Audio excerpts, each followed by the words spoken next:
किया और मैंने ईमानदारी से लोगों की लड़ाई लड़ने का काम किया है।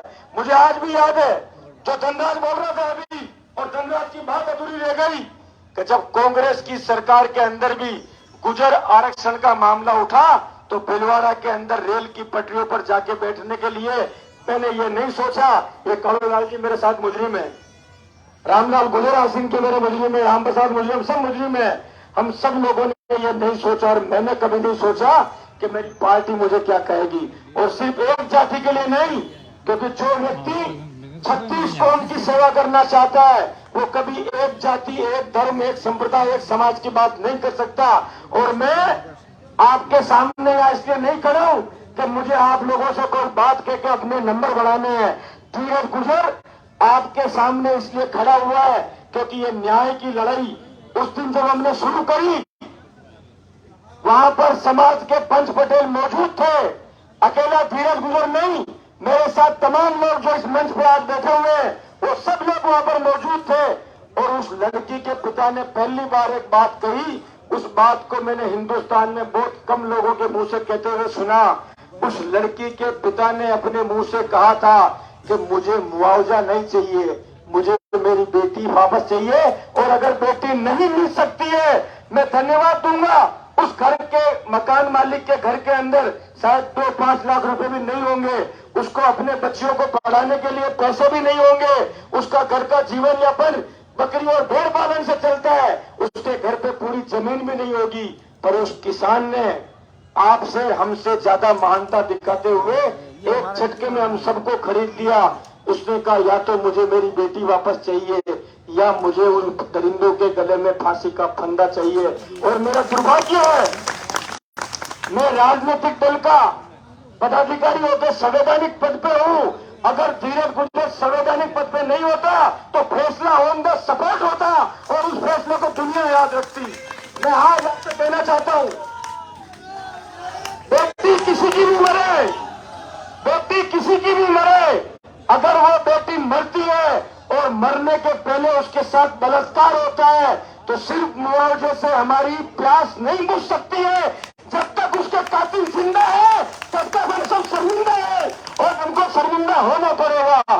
और मेरी सबसे बड़ी मांग जो विजय भोसला जी ने जयपुर से रवाना होने के पहले करी, वो मांग ये थी कि सरकार अधिकतम 10 से 15 दिन के अंदर अंदर उसका चालान पेश करे और रोज उसके मुकदमे की सुनवाई हो। हम पेशी पे पेशी, पेशी पे पेशी, पेशी पे पेशी और तारीख पे तारीख, तारीख पे तारीख और तारीख पे तारीख नहीं सुनना चाहते हैं। हम उसका फैसला सुनना चाहते हैं और अपनी आंखों से उन दरिंदों को फांसी के फंदे पर लटकते हुए देखना चाहते हैं। यही न्याय है, यही न्याय है। असली न्याय यही है कि जिन्होंने वो दुर्दांत कर्म किया। और आज मैं यहाँ पर आपको बताना चाहता हूँ, न केवल उसके साथ बलात्कार करने वाले बल्कि उसकी लाश को भट्टी में झोंकने वाले और उसकी लाश को भट्टी में झोंकने के बाद में दूर जंगल में फेंकने वाले उस दरिंदों के परिवार के पुरुष और महिलाएं जो जो आरोपी थी वो सब आज पुलिस की गिरफ्त के अंदर है। और जो दो महिलाएं बची है उनको भी लेके जो जल्दी सलाखों के अंदर फिट कर दिया जाएगा। और फिट करने के बाद में अभी मैं आपके सामने खड़ा हूं, उसके पहले राजस्थान के मुख्यमंत्री अशोक गहलोत जी ने अपने अधिकारियों को यहां पर भेज दिया, अपनी तरफ से ट्वीट कर दिया कि इन दरिंदों को तत्काल प्रभाव से फांसी मिले। इसके लिए स्पेशल केस ऑफिसर में शामिल करते हुए इस केस की मॉनिटरिंग के लिए एक अधिकारी को नियुक्त कर दिया जाएगा। और उस अधिकारी को नियुक्त करने के बाद जज से बात करके इस बात के लिए पाबंद कर दिया जाएगा कि मुकदमे की सुनवाई रोज हो और उसका फैसला तत्काल हो। मैं भीलवाड़ा के वकील समुदाय का धन्यवाद करना चाहता हूं। कई बार काउंसिल ने ये घोषणा कर दी कि हमारी तरफ से कोई भी वकील उन दरिंदों की पैरवी करने के लिए खड़ा नहीं होगा। मैं आज न केवल गुजर समाज बल्कि 36 कौम की तरफ से हमारे भीलवाड़ा जिले के सभी अधिवक्ताओं से प्रार्थना करना चाहता हूं कि आप भी एक नजीर पेश कर दो कि जिन्होंने एक मासूम बेटी के साथ, बेटी किसी जात या समाज की नहीं होती है, और कल बहुत बड़ी बात कही विजय भोसले जी ने कि बेटी में कभी आप ये अंतर नहीं कर सकते कि ये भिलवाड़ा के सरकार की है या ये राजस्थान की सरकार की है या ये भारत की सरकार की है।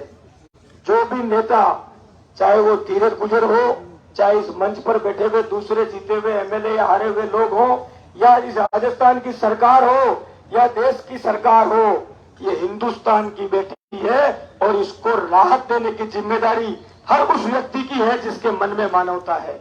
अगर कोई राजनीति करना चाहता है तो वो अपनी गेंद को राज्य सरकार के पार्लियामेंट डालेगा, राज्य सरकार भारत के पार्लियामेंट डालेगी, लेकिन हम इस मुद्दे पर राजनीति नहीं करना चाहते हैं। मैं आपका धन्यवाद करना चाहता हूं कि इस लड़ाई के अंदर यहां पर अकेला गुर्जर समाज नहीं खड़ा है।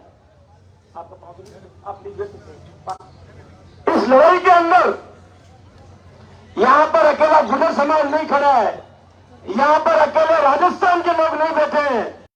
जिसका यहां से मतलब नहीं है, जिसके कानों में ये खबर पड़ गई, जिसके दिल में पीड़ा की दर्द पैदा हो गई, वो सब कुछ छोड़ के, सब कुछ भूल के यहां पर आ गया। मैं यहाँ का आने पर आपका हाथ जोड़ के अभिनंदन करता हूँ, आपको राम राम करता हूँ, आपको उस लड़ाई में साथ देने के लिए धन्यवाद करता हूँ। आना मैं भी चाहता हूँ और सबसे पहले पहुंचा भी था, मौके पर जाके फैसला भी करवाया।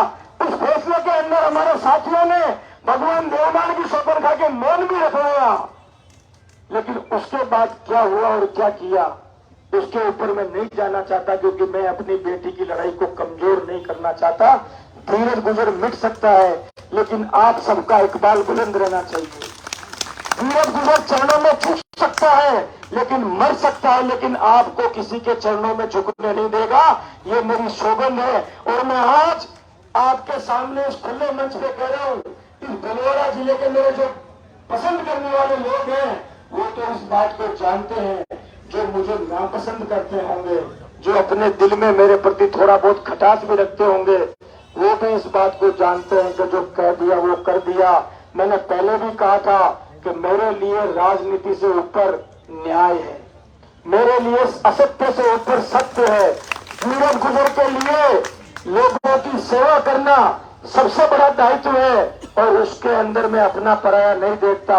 इसलिए आज हम सबको इस बात को ताकत देनी चाहिए कि अगर उस बच्ची की, जो हमारी बेटी बहन, 36 कौम की बेटी, हिंदुस्तान की बेटी, जब जब कभी न्याय की बात होगी उसकी बात याद करेंगे, तो जो विजय जी ने कहा कि सहायता राजस्थान की सरकार भी करे और सहायता भारत की सरकार भी करे।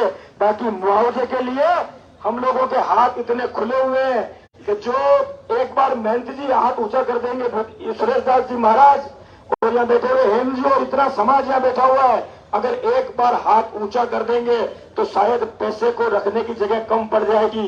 लेकिन मैं आपसे पूछना चाहता हूँ ईमानदारी से, अपने दिल पे हाथ रख के, कि पैसा जरूरी है या फांसी जरूरी है?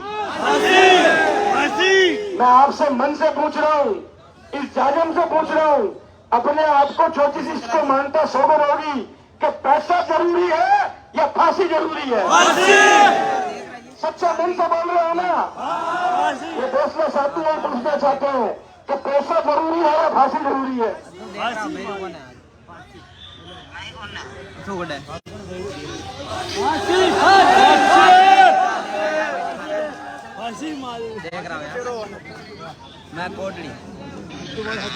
मैं ये चाहता हूँ, मेरी तो चाहत ये है साहब कि फांसी तो इसी पेड़ से हो,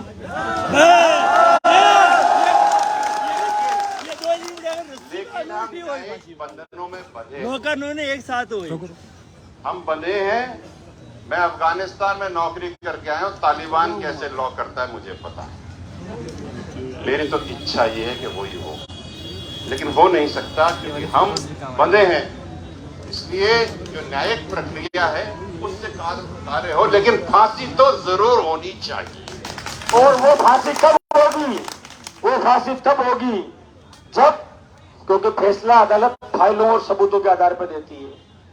जितना जल्दी उसका पोस्टमार्टम होगा, जितनी जल्दी उसकी एफएसएल होगी, जितना जल्दी पुलिस उसका सामूहिक बलात्कार और उसके अनुरूप 15 दिवस के अंदर चालान पेश कर देंगे और चालान पेश करने के बाद डे बाई डे सुनवाई के आधार पे यहाँ पर इस बच्चों को, जो अपराधी हैं जिन्होंने हमारी बच्ची के साथ अमानवीय कृत्य किया, राक्षसी कृत्य किया, इन दुर्दांत हत्यारों के साथ, उस नन्ही मुन्नी बच्ची के कातिलों के साथ इतना जल्दी फैसला आए कि जब जब लोग बात करें तब तब लोग भट्टी कांड की मांग करें कि जितना जल्दी भट्टी कांड में फैसला आया उतना जल्दी यहाँ पर फैसला आना चाहिए। मैं यहाँ पर कोई राजनीति नहीं करूंगा, मैं यहाँ पर कोई ऐसी बात नहीं करूंगा जो किसी के मन को ठेस पहुंचाए, क्योंकि सबका मन क्रोध और पीड़ा से भरा हुआ है।